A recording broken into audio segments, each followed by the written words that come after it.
اس دنیا میں آنے سے پہلے بھی ہم ایک زندگی گزار آئے ہیں اور بدقسمتی سے اس کا تصور بہت کم لوگوں کو حاصل ہے، اور عہد حاضر کے جو ریشنلسٹ قسم کے عقلیت زدہ میں کہتا ہوں انہیں، یا عقلیت گزیدہ، عقلیت سے ڈسے ہوئے لوگ، وہ ان چیزوں سے اباع کرتے، دور بھاگتے ہیں۔ ہماری پہلی تخلیق ہوئی تھی عالم ارواح میں، الارواح جنود مجندہ، لشکروں کے لشکر تھے۔ آدم سے لے کر آخری انسان جو دنیا میں پیدا ہوگا قیامت تک، سب کی ارواح عالم ارواح میں پیدا کر دی گئی۔ وہاں عہد لیا گیا، الست بربکم قالوا بلا، کیا میں تمہارا رب نہیں ہوں، مالک نہیں ہوں؟ ہم سب نے عہد کیا تھا، کیوں نہیں؟ شہید نا، ہم گواہ۔ یہ عہد الست، اور ظاہر بات ہے کہ عہد جو ہوتا ہے جب تک انسان کو اپنی ذات کا شعور نہ ہو، خود شعوری نہ ہو۔ آپ دنیا میں معاہدہ کرتے ہیں تو کہتے ہیں کہ بقائمی ہوش و حواس میں یہ عہد کر رہا ہوں، معاہدہ کر رہا ہوں، تو ظاہر بات ہے کہ اس وقت ہم تھے اور ہوش و حواس کے ساتھ تھے، خود شعوری کے ساتھ تھے، لیکن صرف ارواح تھی، جسد نہیں تھے۔ اور یہی ہے وہ مقام جس کے بارے میں حضور نے سے جب پوچھا گیا کہ متى وجبت لک النبوۃ یا رسول اللہ، اللہ کے رسول آپ کو نبوت کب ملی؟ تو آپ نے فرمایا والآدم بین الماء والطین، ابھی آدم کا حیولہ جو ہے ابھی گارا گوندھ ہی رہا تھا، پانی اور گارے کے درمیان ہی تھے آدم، کہ میں اس وقت بھی نبی تھا۔ عالم خلق کا ابھی آغاز نہیں ہوا، ابھی عالم ارواح میں بھی جو تمام ارواح ہیں وہ اپنی امتیازی شان کے ساتھ ہیں۔ روح محمدی صلی اللہ علیہ وسلم، جس سے اگر نور محمدی کہیں تو غلط نہیں ہے، اس لیے کہ ارواح کا جو مادہ تخلیق ہے وہ نور ہے، جیسے فرشتوں کا مادہ تخلیق نور ہے۔ مسلم شریف میں حضرت عائشہ صدیقہ رضی اللہ تعالی عنہ سے روایت موجود ہے، اللہ نے فرشتوں کو نور سے پیدا کیا۔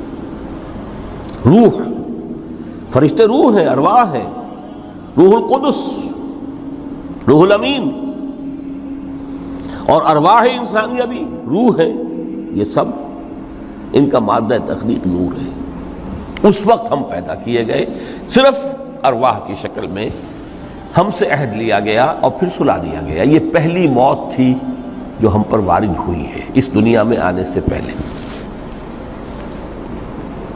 اس لیے کہ سورہ مومن کی ایک آیت میں فرمایا گیا ہے کہ جہنم میں لوگ جو ہیں فریاد کریں گے، ربنا امتنا اثنتین واحییتنا اثنتین فاعترفنا بذنوبنا فہل الی خروج من سبیل، اے اللہ تو نے ہمیں 2 مرتبہ مارا، 2 مرتبہ زندہ کیا، تو اب ایک مرتبہ اور صحیح، کہ یہاں سے نکلنے کا بھی کوئی راستہ ہے کہ نہیں؟ اتنے مراحل سے تو ہمیں لے کر آیا ہے، ایک مرحلہ اور سی۔ تو یہ 2 موتیں کون سی ہیں؟ پہلی موت وہ تھی جب ارواح کو موت کی نیند سلا دیا گیا۔ پھر عالم خلق، جسے آج سائنٹسٹ کہتے ہیں، جس کا نقطۂ آغاز ہے بگ بینگ، عالم ارواح اس سے پہلے کی شے ہے، اس تک سائنس نہیں پہنچ سکتی، وہ سائنس سے ماوراء ہے، لیکن جہاں سے سائنس شروع ہوتی ہے وہ عالم خلق کا آغاز ہے، بگ بینگ سے۔ وہ پھر مختلف مراحل، تنزل کے مراحل بھی آئے، ارتقاء کا مرحلہ بھی آیا، تفصیل میں جانے کا موقع نہیں ہے۔ بہت سے تنزلات کے مراحل اور بہت سے ارتقاء کے مراحل طے کر کے آدم تیار ہوا ہے۔ حضرت بیدل نے رحمت اللہ علیہ بہت خوبصورت شعر کہا ہے، ہر 2 عالم خاک شد تا بست نقش آدمی، اے بہار نیستی از قدر خود ہوشیار باش۔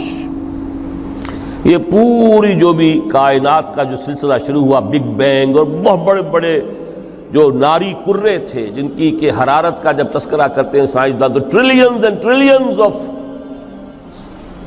فارن ہائٹ، یہ ان کی اس وقت اس کی جو حرارت کا عالم تھا، لیکن پھر وہ ٹھنڈے ہوئے، کچھ اس میں سے کوئی، پھر خاک کی تہ جو ہے زمین کے اس کرے پر آئی، ہر 2 عالم خاک شد، یہاں سے اب آدم کا حیولہ تیار ہوا، تا بست نقش آدمی، اس کے بعد ارتقائی مراحل ہیں، اور پھر آدم کی وہ روح جو کولڈ سٹوریج میں تھی جب وہ لا کر پھونکی گئی ہے، جسد آدم جو ہے وہ مسجود نہیں تھا، مسجود تو تب بنا ہے جبکہ اس میں روح آدم وہ لا کر پھونک دی گئی۔ فَإِذَا سَوَّيْتُهُ وَنَفَخْتُ فِيهِ مِن رُوحِي فَقَعُوا لَهُ سَاجِدِينَ۔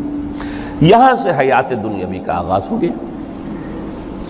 پھر وہ سلسلہ تناسل ہے، آدم اور حوا کی نسل میں سے ہر بچہ 4 ماہ کے بعد جب اس کا ایک حیولہ رحم مادر میں تیار ہو جاتا ہے، حدیث ہے متفق علیہ عبداللہ ابن مسعود سے رضی اللہ تعالی عنہ، اور جس کے اندر آغاز میں وہ کہتے ہیں کہ حضور نے ہمیں یہ بتایا وَهُوَ الصادق المصدوق، دیکھنا تم کہیں شک میں نہ پڑ جانا، محمد کون ہے؟ الصادق المصدوق، جو سچے ہیں، جن کی سچائی کی اللہ گواہی دیتا ہے،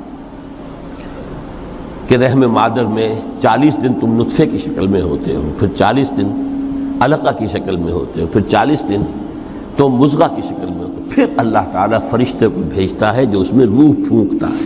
وہی عمل جو آدم کے جسد حیولہ کے ساتھ ہوا تھا، ہر ابن آدم اور بنت آدم کے لیے وہی عمل ہے کہ جو رحم مادر میں 4 مہینے کے بعد دہرایا جاتا ہے۔ یہاں سے حیات دنیاوی شروع ہوئی، پھر موت، یہ دوسری موت ہے۔ اب پہلی موت تو وہ تھی، لیکن دوسری موت یہاں سیپریشن ہو جائے گی۔ جو زمین سے آیا تھا تخلیقی مادہ، وہ جسم میں گیا، جسم زمین میں گیا، گل سڑ کر ختم ہوا۔